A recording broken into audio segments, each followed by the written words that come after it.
Hello and welcome to episode 255 of the Clean Energy Show. I'm Brian Stockton. I'm James Whittingham. This week on the podcast, solar plus batteries is having a huge moment that could be a major shift in energy worldwide. An aluminum plant is going to get most of its electricity from solar plus 8 hours of battery storage. That means the aluminum will be green, just like the aging leftovers you wrapped in aluminum foil, Brian. This week, a listener tells us about how he connected his heat pump hot water heater to his HVAC system to help cool his house, proving our listeners are the smartest podcast listeners around. Forget AI, the Clean Energy Show hive mind is way smarter.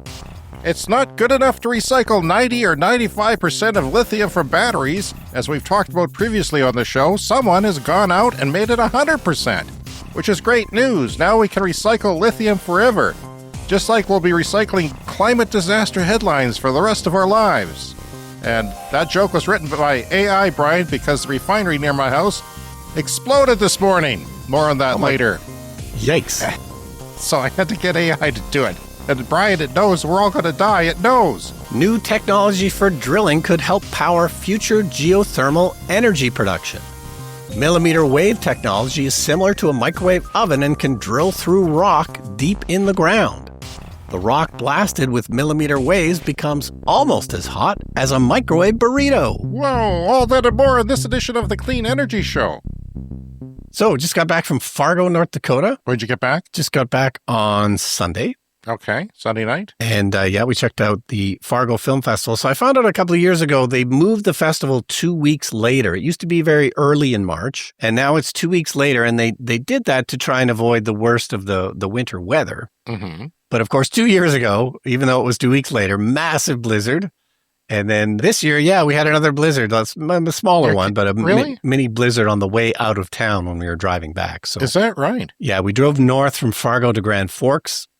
And it took about an hour long, like it's supposed to be a 90-minute drive, and it took us about 2.5 hours because it was a bad blizzard. Yeah. And then it proved after that, and it wasn't so terrible. But you've got winter tires on your car. Yeah. And are they studded? Because you're a studded man. No, these ones are not studded. They're not studded. Okay. But you got pretty good winter tires, eh? Yeah, but, really the traffic, was going about half the normal speed. There was really nothing you could do about it. And you never know what weather we're going to get in March. And Fargo gets pretty similar weather to us. So Brian and I live approximately where the North Dakota-Montana border joins, and in Canada, a couple hours north of the border.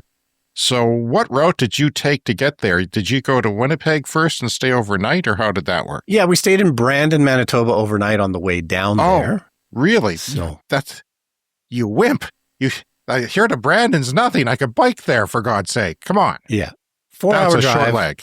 Oh. But that was the way to do it, because then on the way back, we did it all in one day. And because of that blizzard at the beginning, it was way too long. So how long was it?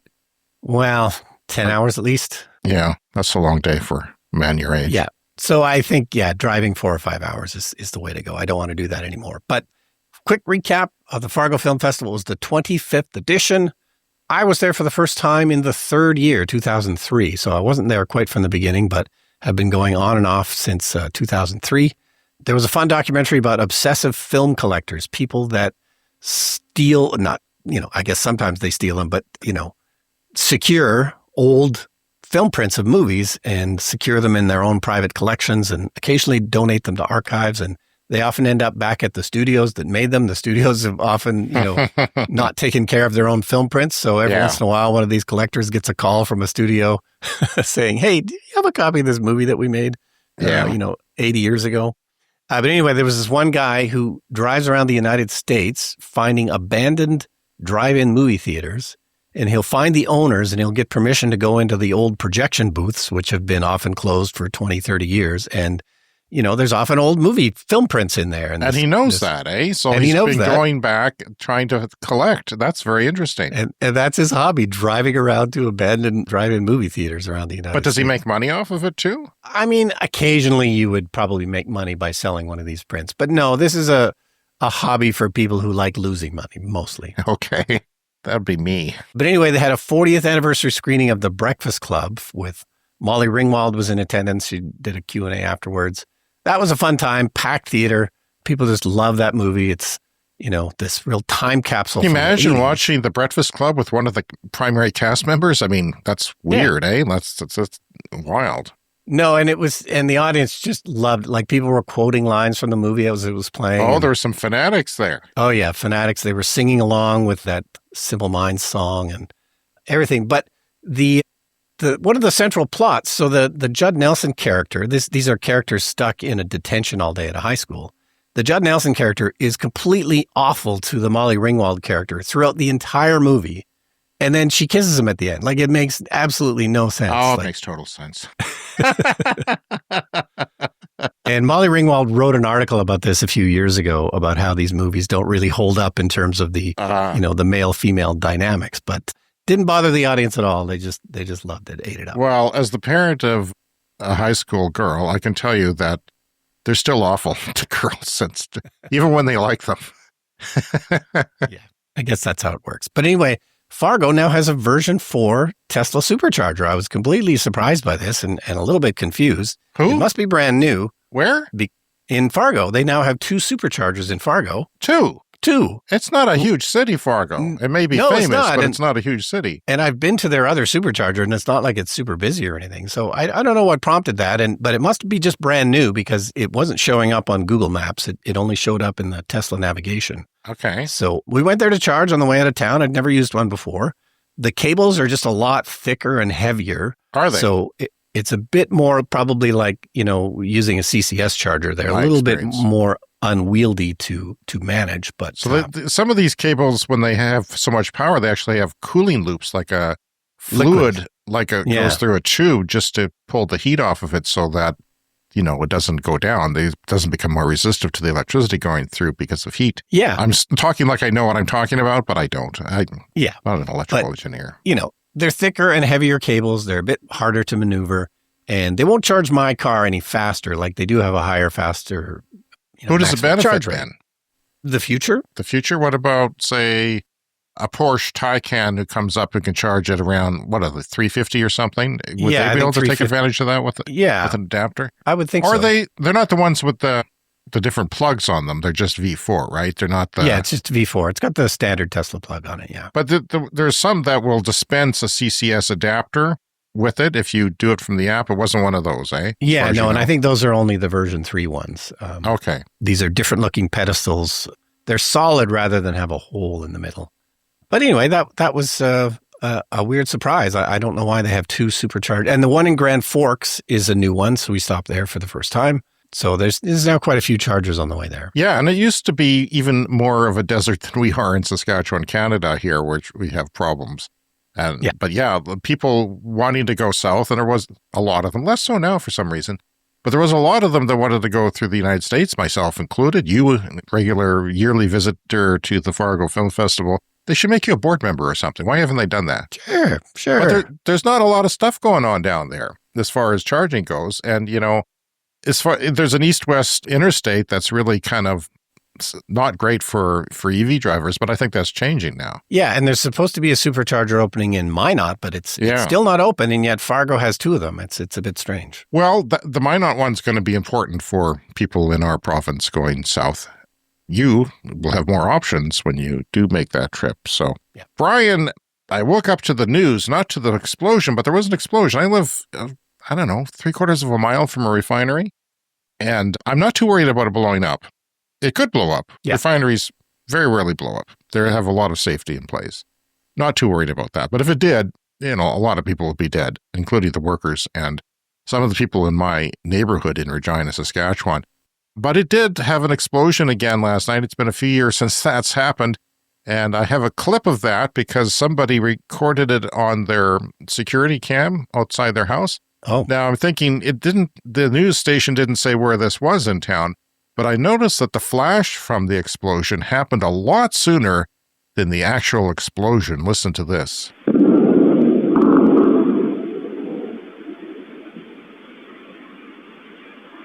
Yeah, that's what was recorded, and a sort of a double bang there. And it was a few seconds when the flash happened before that explosion took place. So, made me think, and a lot of people think, the author of the book that I participated in, she posted that chapter from her book, this morning or linked to, I don't know when she posted it, so it's publicly available now, and I can share it with anyone who has listened to our show and hear me talk about it.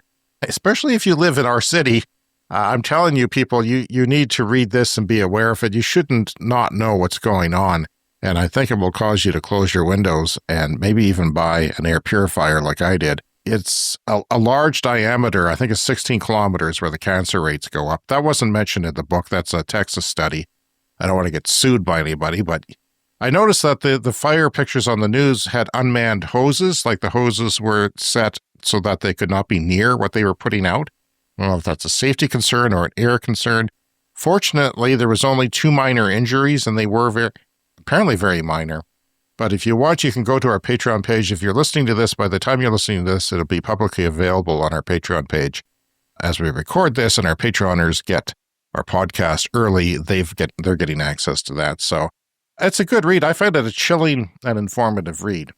And Brian, that book is largely about how big oil has so much control over politics that the book's title is ungovernable. In other words, the government can't control big oil. And holy crap, is that ever true? And I would love to live to see the day that that's no longer true. The problem is oil brings in so much money and so much revenue, but we subsidize those bastards in the billions and billions of dollars. In fact, more than anywhere else in the world. So like all countries with oil and gas, there are subsidies in Canada for fossil fuels. Canada provides significant financial support to the oil and gas industry through various forms of subsidies, including loan guarantees, public financing, tax breaks, despite its commitment recently to phasing out inefficient fossil fuel subsidies, which is the movement worldwide. But is it happening? Not so much yet. The government of Canada has committed to phasing out inefficient fossil fuel subsidies as per their G20 commitment. In 2023, the latest figures, $18.5 billion we gave to oil and gas. And we even built them a pipeline, which is not included in that number. And that number was another, I forget how much it was. It was probably like $20 billion for this pipeline that went from the oil sands to the west coast through the mountains. It doubled the Trans Mountain pipeline capacity. Basically, it's a welfare industry, even in boom times. Now, when Canada is under an existential crisis from the United States government with tariffs designed to destroy our economy and increasing rhetoric about the U.S. annexing us, Alberta Premier Daniel Smith, that's the premier with all the oil, think MTG with less intellect. And a lot of people in her party are separatists. Her cabinet is made up of people who want to separate from Canada because we're not treating the oil and the gas with respect or something like that. And she's threatening to create a constitutional crisis, an unprecedented constitutional crisis, as if we haven't had ones before with Quebec, the French language province wanting to separate in the 90s, coming close on a referendum. That's since backed away. And in fact, they're more Canadian now than ever. But one of the things that she wants the federal government, with the next federal government, we've got an election going on, whoever is in power, to bow to her with a long list of demands. And one of them is that plastic straws not be banned. She's willing to break up the freaking country over plastic straws because it makes her feel bad that we don't appreciate the oil that goes into those straws, even though it's destroying the planet, and that's the reason why we're doing it. Yes, we have rules now about single-use plastics in Canada because it's been, of course, an epidemic in the last few decades of single-use plastics that are just filling up our landfills. Plastic straws. We get them or the country breaks apart. In a time of our most existential of crises. Right now. It's incredible. I have to go through there this summer, and I don't want to spend any money while I'm there. But I have to. Maybe I'll bring a tent and sleep on the side of the road. But I have to get through there to visit my son on the West Coast.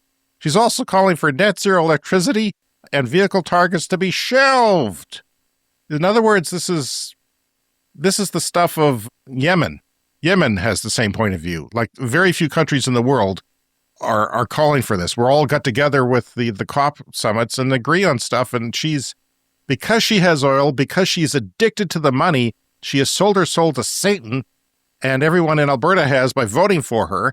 And she's calling for pipelines to be built by the feds in all directions. no pipeline company thinks it's a good business case, so the government would have to pay for that. And based on how much that last pipeline cost, based on the kilometers and spreading it to the East Coast, the North Coast, and the West Coast again, would cost $500 billion from the government because it's not financially viable, because maybe the pipeline companies listen to our show. They don't listen to our show, but they know they consume the same information that we do, which is information that it's not a good business case right now to be building oil and gas pipelines.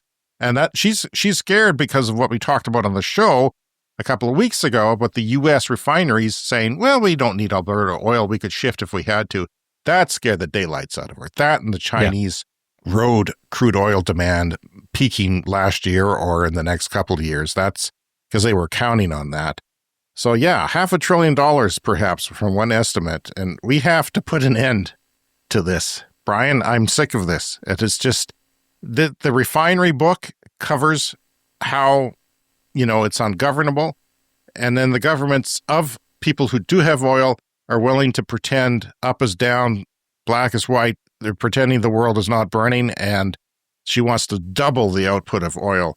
Of course, that's not going to happen. And I try to inform people whenever I can, including my long, long rant last week. Okay, so moving on from dirty energy back to clean energy, our favorite topic. This is from Canary Media about millimeter wave drilling. So we've been talking about geothermal power production recently on the show. This is a thing that's existed for a long time, but has not been super widespread. But there's a nice article on Canary Media about a couple of different companies that are working to improve this technology.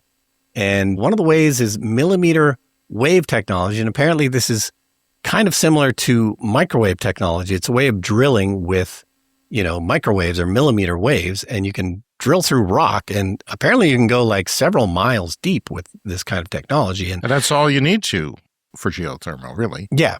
Once you get to a certain depth, you have, and the deeper you can go, the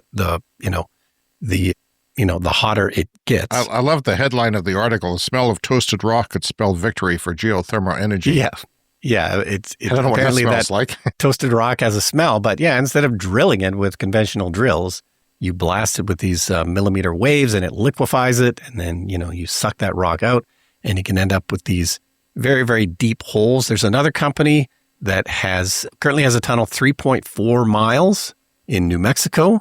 And they're working on another project in Germany. So yeah, this is the kind of thing that can make geothermal. It's still not a big thing, and this is very much a future kind of thing that's going to happen. But, there are advances in drilling in 2025. People are figuring out how to drill better. And we learned a lot through fracking, and sometimes they use that kind of fracking technology. Yeah. But this is even kind of beyond that. I'm going to have a story later in the show about how solar plus batteries is doing the ultimate in baseload like stuff now, and that's seen as a turning point, a big turning point in the world because of the technology and the prices have sort of coincided.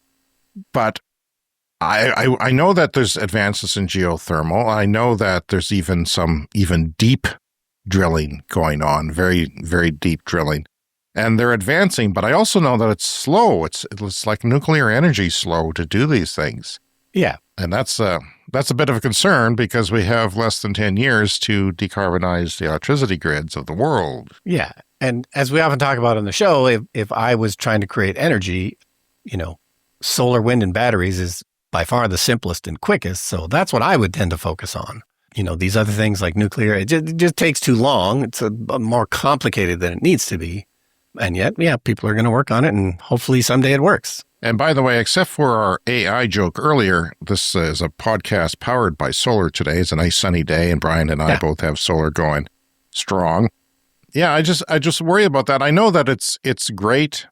It's a great technology, but it's so slow. It's so slow. And I wish we were at this point 20 years ago. Yeah. Because I feel like it might be 20 years too late. Like how is it going to compete?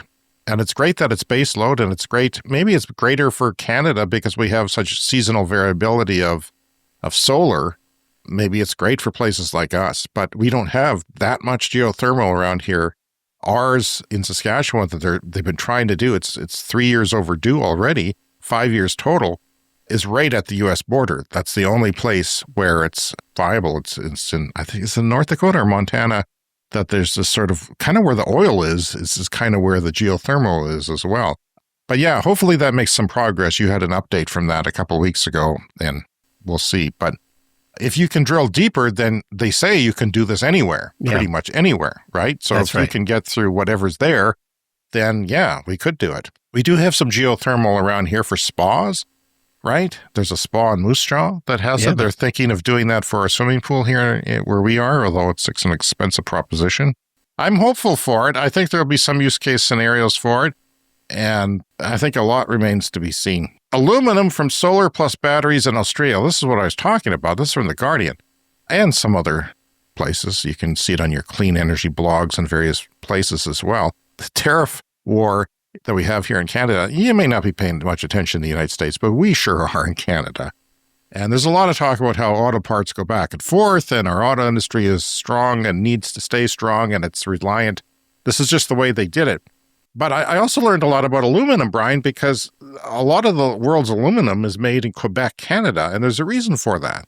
What does Quebec have? We talked about it many times on the show. It has overly abundant hydroelectricity, which is low cost to them. So some people call aluminum solidified electricity because you need electricity to make aluminum, just like you do to make green hydrogen. It's an electrolysis process that requires a tremendous amount of electricity. So that's why we make aluminum in Canada, in Quebec specifically, is because of that electricity. Now, in Australia, and by the way, 90% of Canada's aluminum is exported to the United States. So that gets tricky for them when we start talking about tariffs, especially on aluminum. The electrolysis process used to extract aluminum from ore requires a massive amount of electricity. So aluminum, you can't just go and stick a shovel in the ground and get aluminum. You got to get it out of ore. So what kind of ore is that? I think it's bauxite. So you mine bauxite, and then you take the alumina out of the bauxite. That's the best way of getting it. And then you have to process it with massive, massive amounts of electricity. And Quebec Hydro is no laughing matter. There is a lot of electricity. It's even exported to the United States vastly. So that's pretty significant. Some say making aluminum is kind of like storing the electricity in the solid matter because you're putting it there. You can't take it out again, but you have a product, I guess. This is from The Guardian, okay? A mining company Rio Tinto will buy solar power and battery storage capacity for its Gladstone aluminum operations in a deal environmentalists have hailed as a major step forward. The company has signed a 20-year agreement to buy 90% of the power and battery storage capacity generated by two large solar farms located in central Queensland in Australia. Together with existing wind and solar agreements, renewable energy is now expected to meet 80% of the smelter's electricity needs, reducing the facility's direct emissions by 70%. Construction on the projects was expected to be completed in 2028, delivering 600 megawatts of solar power and up to 2,400 megawatt hours of battery storage each day. 8 hours, Brian. Yeah. We used to talk about 2 hours. Then we talked a little bit about 4 hours recently, and now 8 hours is kind of starting to become a thing for some use case scenarios. And at the Premier of Alberta that I talked about earlier, I had a clip of her on a show once saying, I was told that it was only 2 hours, and we said, why is it only 2 hours of storage? You can have whatever you want. It's if you have a camcorder, you buy extra batteries. You can go forever. You had a flashlight. It can literally last forever if you change the batteries. You just add more batteries. So this is a tipping point year for solar plus storage. A lot of analysts are saying. Quinsbrook's co-founder David Skasbrook said, we are swapping out coal-fired power for effectively something close to baseload renewables, predominantly anchored by solar and battery storage technology. To an industrial user like Rio, it's a game changer, and it really gets them over that threshold of cost, particularly when you think about aluminum smelting as one of the most price-sensitive industry applications you can have. So, he says you're right, we are at a tipping point, and that is just a case there for doing what a lot of people say can't be done. Yeah. We need nuclear because it's baseload. And God, we hear that around our province a lot. It's kind of ridiculous. Yeah. It's not true. And we knew that. It's not, you don't have to be a brain surgeon to figure this stuff out. If something is really cheap and it's getting cheaper, then you know that's the future. Absolutely. All right, well, let's move on to the mailbag. Okay, listener mail. Hi, Brian and James. Love the show. I just wanted to share my hot water tank heat pump experience in response to your discussion regarding this topic on today's episode, which I think was last week. For context, I live in Edmonton, Alberta, and we got a Rheem ProTerra a couple of years ago. I think we were the company's second installed unit at the time. This is a heat pump water heater. We went for the model that runs on 240 volt with a 15 amp circuit versus 30 amps, since we already had an EV charger installed with our 100 amp service, for a 2016 Nissan Leaf with a 24 kilowatt battery, not too different from James's. He says he's at 137 kilometers now and hope my heater lasts a few more years. 137,000 on the odometer. And yeah, my advice to you is be careful. Don't preheat the car like I did. I used to preheat it in minus 40 and it would go for 2 hours. Yeah. And that's what the Nissan Leafs do. They'll go for as much as 2 hours it is like literally a toaster in there. Like it's too hot when you got in, but it's a waste. And if you don't go out, then it's like you cancel a trip. It's pre-programmed to do that. So my advice is to just appreciate your heater being working and just turn it on manually and use it as little as you can. But God, I wish I had a heater. Yeah. Okay, so the letter continues. The cold, yes, it gets cold. When the heat pump kicks in after baths for my 2 boys, the basement temperature would drop down about 4 degrees Celsius from where it was. So this is what you were wondering.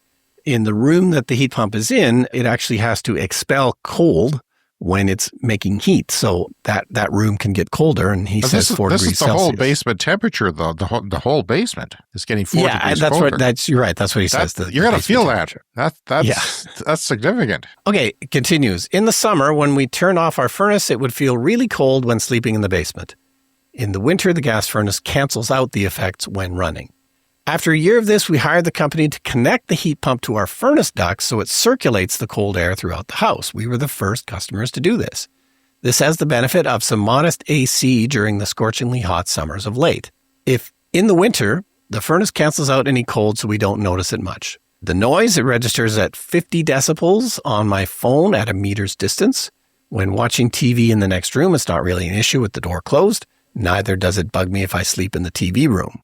I could see it being annoying if it was directly on the other side of the wall from where I sleep, though, although maybe some people would find it to be a soothing white noise kind of situation. I've included pics so you can see how it looks connected to the furnace ducts in our basement. Thanks for the show. That's from Roshan. And they included a couple of pictures. So, there's you can just hook up your, heat pump water heater to the HVAC. So the cold goes somewhere. So it's at least distributed throughout the house, so it's not just freezing that one room or the basement. So if you have an air duct heating and cooling ventilation system, HVAC, then that sounds like a good idea. And it sounds like, where did they get the idea from, I'm wondering? Did they come up with that himself, or is that something that some people do? And how did the installer feel about that? I have questions. Curious. It's certainly the first time I've heard of it, but if anyone else out there has information on doing this themselves. That makes perfect sense. It's like a heat recovery system from your drain. If the water going into your water heater comes from the drain, it's preheated from the water going down the shower. 4 degrees is pretty significant in a house. Yeah. For one floor. So why not put it to use and not waste it? Or I wonder if you could just turn on the furnace fan. Like when I grew up, my house, my parents would always turn on the furnace fan before we had air conditioning. Yeah. And I think they take the door off the furnace so it would suck it in from downstairs. Well, okay. I don't know if that's how wrong that is, or if was it a brilliant idea? I don't know. But it seemed to work. Yeah, well, the basement air would be a little cooler, so that would make sense to distribute that cool air. You might get a little bit of a cooler effect. I don't know how cooler it was, but it was a lot. It felt a lot cooler.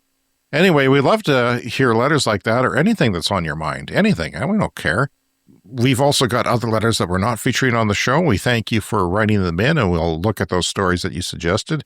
And we'd love to hear from you. So, even on our Discord server, Brian, that we have for all of our paid members of Patreon, Richard introduced himself. And the head honcho at the Discord server is my daughter, and she came up to me and said, "Dad, there's somebody who's introduced themselves." Because you know what? I still don't understand Discord. We have to give it out as a free perk to our Patreon members because that's what people do. But I'm sorry. I just haven't used Discord. She uses it, hours a day because it's part of her volunteer job with a gaming company. Richard introduced himself. He said, I'm Philip's friend. As per Brian's mention on the 5th anniversary show, I'm a retired software engineer. So do you remember the context of that? What was the story that you were talking about? Yeah, I was at a coffee shop and my friend Philip came up to me and said, I've got a friend in Ottawa who listens to the show. So we shouted out. That's him. Okay. We shouted out Richard without knowing his name. So now we know his name. Okay. Well, that's nice. Contact us by email, cleanenergyshow@gmail.com. That's all one word, cleanenergyshow. And you can leave us a voicemail online at speakpipe.com/cleanenergyshow, all one word. Join the conversation on our Patreon page for free.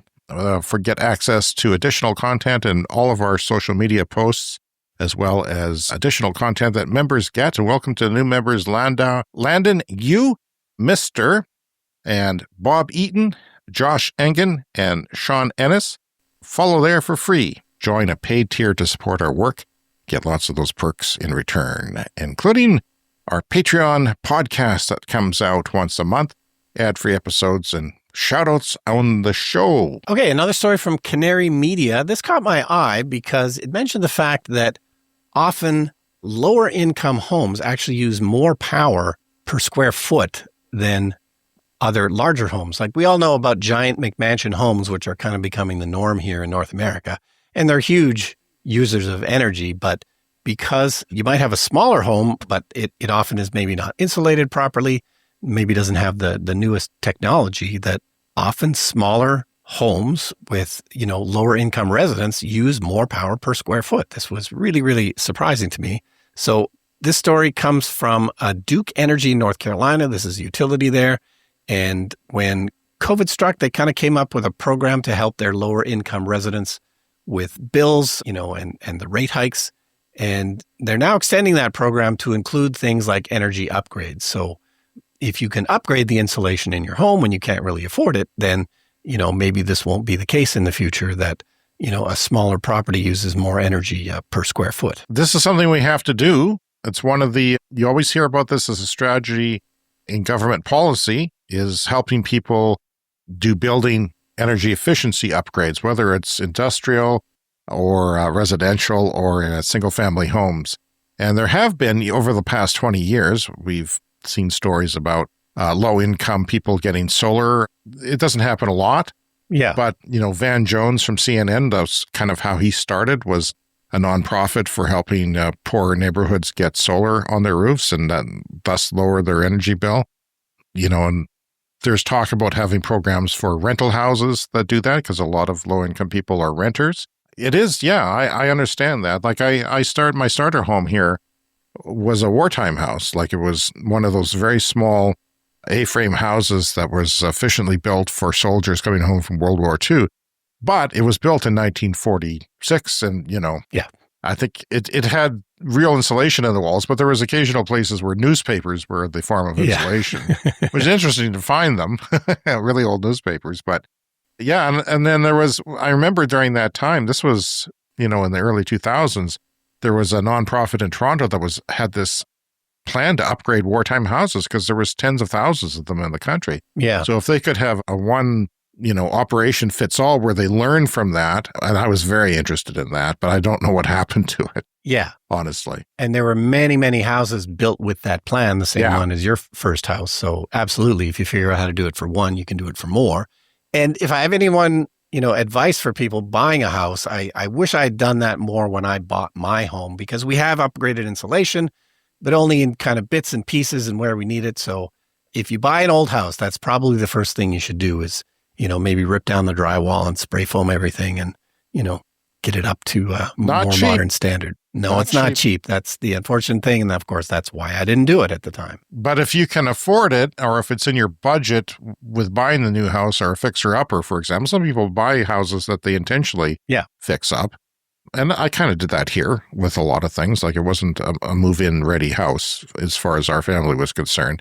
I was kind of falling apart in the kitchen and downstairs. So we upgraded that and the bathroom was a little bit as well.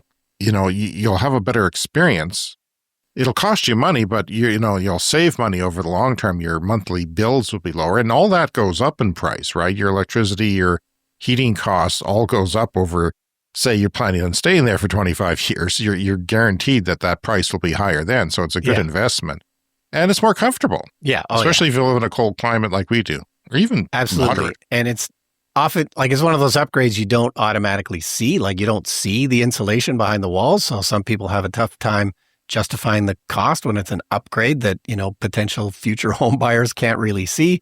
But yeah, it's so much more comfortable to live in a house that's well insulated. With the trend towards heat pumps, especially in say Canada, most places in Canada, you'll need upgraded insulation for that to work out very well. Like you're an example of a heat pump in a very cold climate.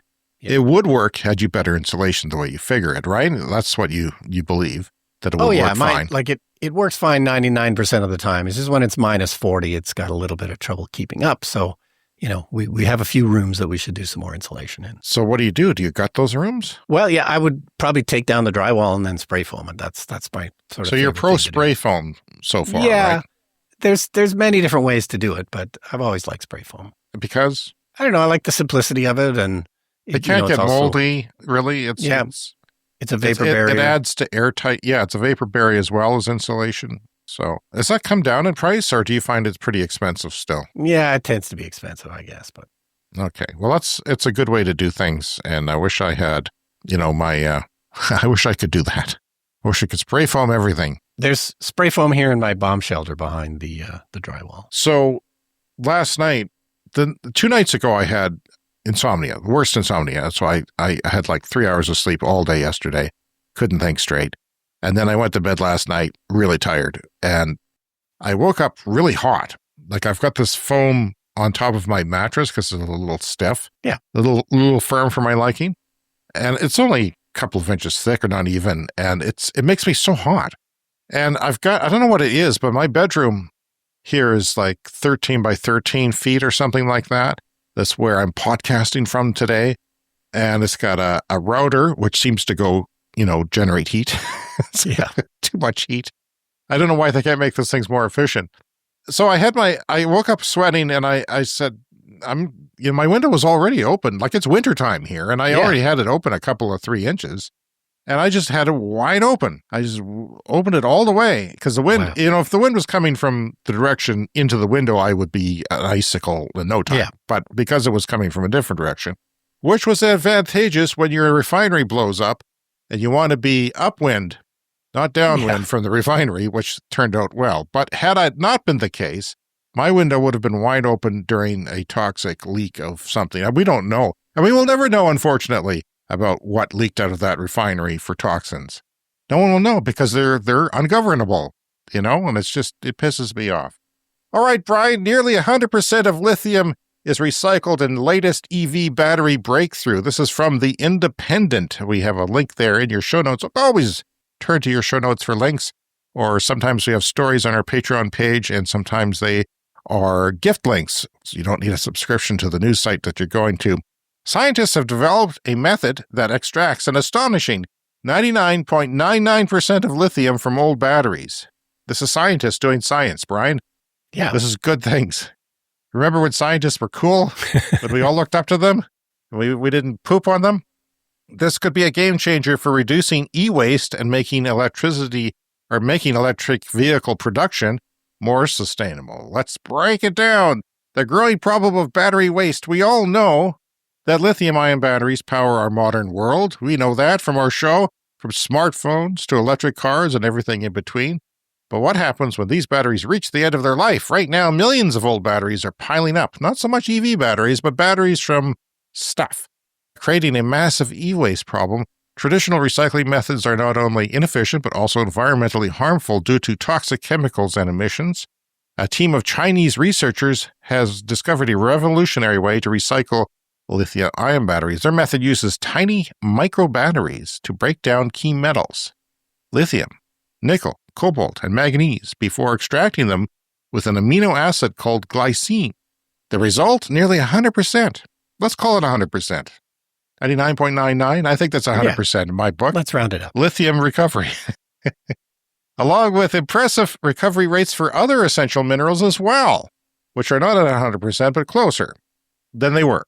So the best part, the process just takes 15 minutes and doesn't produce toxic byproducts. And everyone, including myself and including people who don't listen to the show, might think and assume, and I don't blame you for thinking that batteries could be a problem, but I bet you hardly anyone knows that they're 100% recyclable or close overall with all their essential minerals. Why this matters? The discovery could significantly impact the battery industry. You know, we talk about circular economy coming up one day.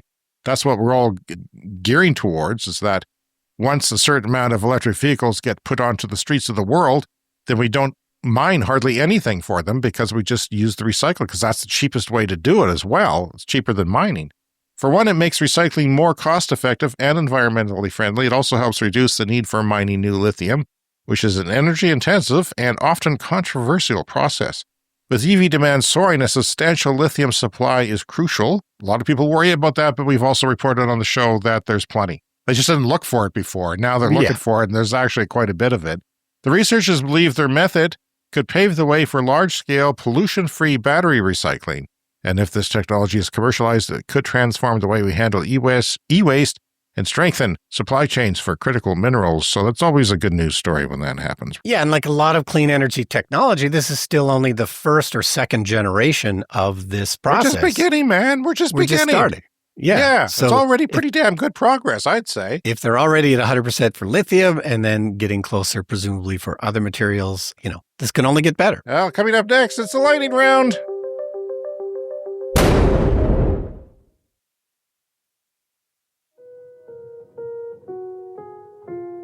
It's time for the lightning round. The Lightning Round is a fast-paced look at the latest headlines in climate, clean energy, and transportation. China is finding its power grid can't keep up to the massive deployment of cheap solar. Uh-oh. So are they telling solar to restrict themselves? Back off? No, they've upped the spending on the grid by 33%. These are communists, mind you. So it can stay ahead of the game. They just said, no, don't slow down solar, keep going. We're just going to fix the grid. Here's 33% more money to upgrade it and keep it in check for the future. Mercedes-Benz is introducing its most affordable and most advanced sedan to date. And guess what, Brian? Its most affordable and advanced sedan is electric. So we talk about price parity of electric vehicles. Mercedes is there. We knew that it would start with luxury vehicles before it got down to cheaper vehicles. Well, that's where it's happening.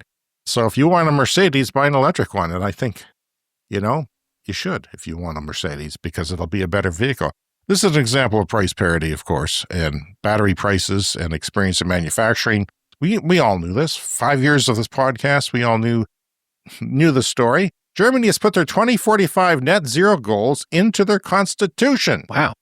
Countries with constitutions who respect their constitutions and then respect the climate and put that climate in the constitution. Interesting. Trump's plan to kill clean energy tax credits could spike household energy costs by $184 US by 2030 and $371 by 2035. That story is from EnergyWire. I don't have the link because I neglected to put the link in there. Oh, it's time for a CS Fast Fact. List of countries who have officially rejected the landmark Paris Accord in 2015 on fighting climate change. Here's the countries, Brian. Iran, Libya, Yemen, and you know them for their beautiful Gulf of America. America! Kind of disgusting company you're putting in keeping there. From our friends at the Moscow Times. Hello, Moscow Times. I'm sure you're listening. Yes, surveillance, probably. Sinopec, China's largest petroleum and chemical corporation, completely halted all Russian oil purchases in March, while three other companies, Zhenhua Oil, PetroChina, and CNOOC, significantly reduced their Russian oil imports. This apparently has to do with a self-check they all did on sanctions in place on Russia. You know, it's interesting because we think of China being sort of an ally of the evil Russia, and we don't want them to be buying their oil. I don't know if they're doing this because the Ukraine war could have a ceasefire or a conclusion. Why? But it's kind of odd timing that they finally decided not to take oil from Russia. Waymo, the driverless taxi company throughout the United States, They started in Silicon Valley, but they're always expanding now, and we have a new city to add to that list, and that city is Washington, D.C. The time is next year. So that is from the Waymo blog. Tesla deliveries are down in Europe by 43% in the first couple of months of the year, although EVs are up 28% in sales in the same period, in the same place.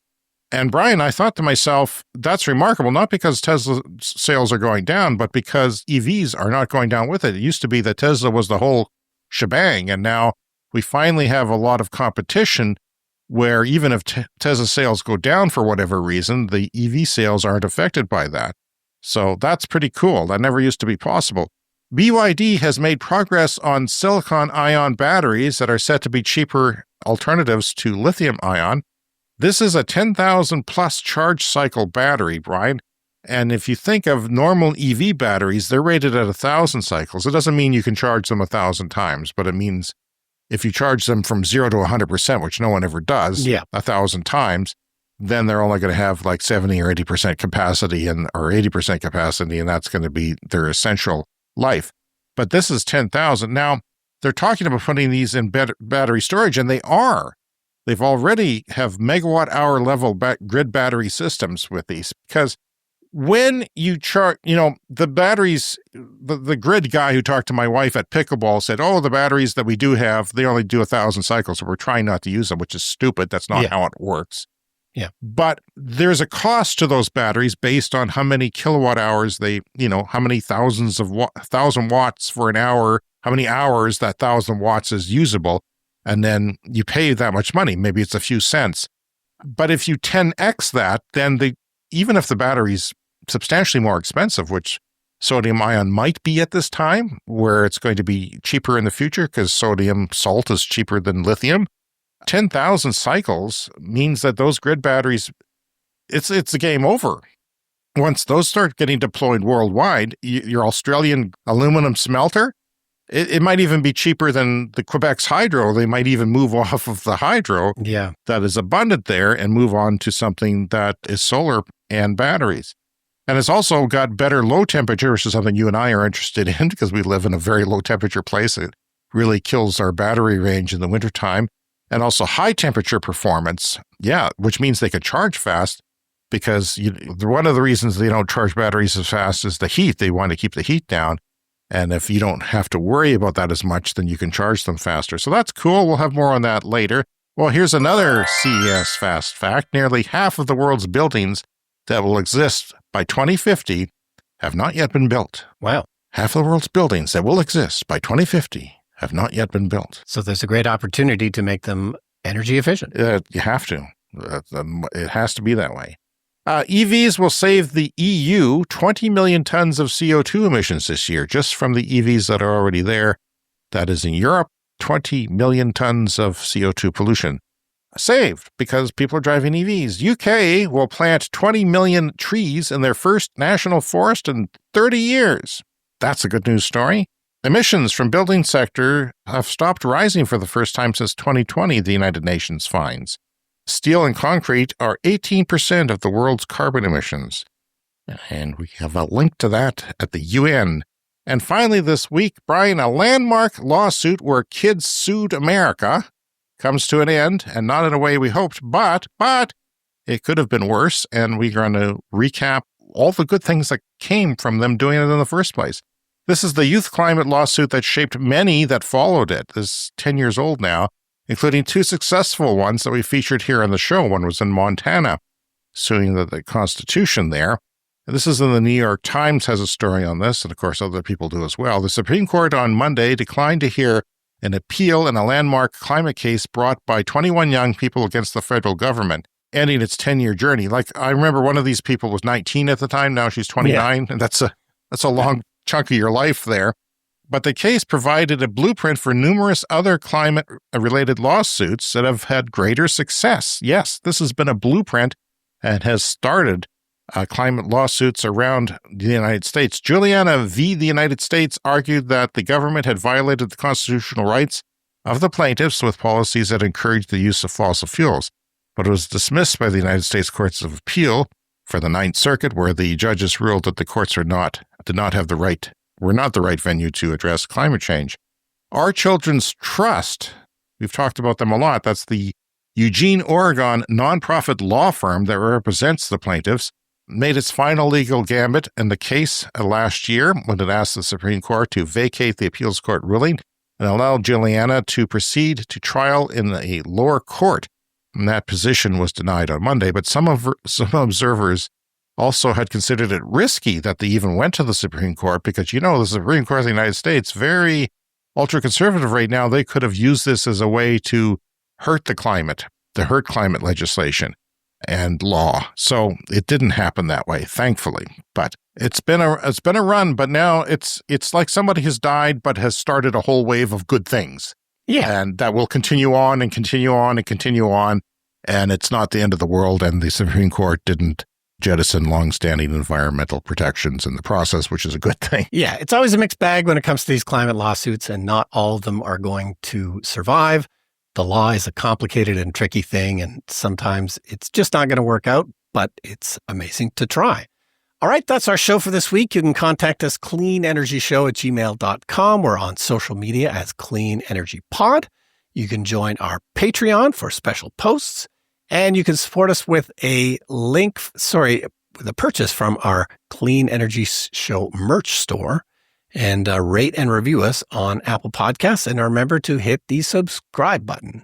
And thank you to all our Patreon members, whether you're paying or not. We appreciate you being there. But we give a shout out to our Clean Club executive members, Green Bastard to Brent Rutley, every week. Join our Patreon today as a paying member and get access to our exclusive Patreon episodes, as well as all kinds of stuff. And maybe one day I'll figure out the Discord server and we'll have good conversations on there. I apologize, but yeah, I am what I am, Brian. I can't doing that. Thank you for supporting climate positive content, and we'll see you again in 7 days. See you next week.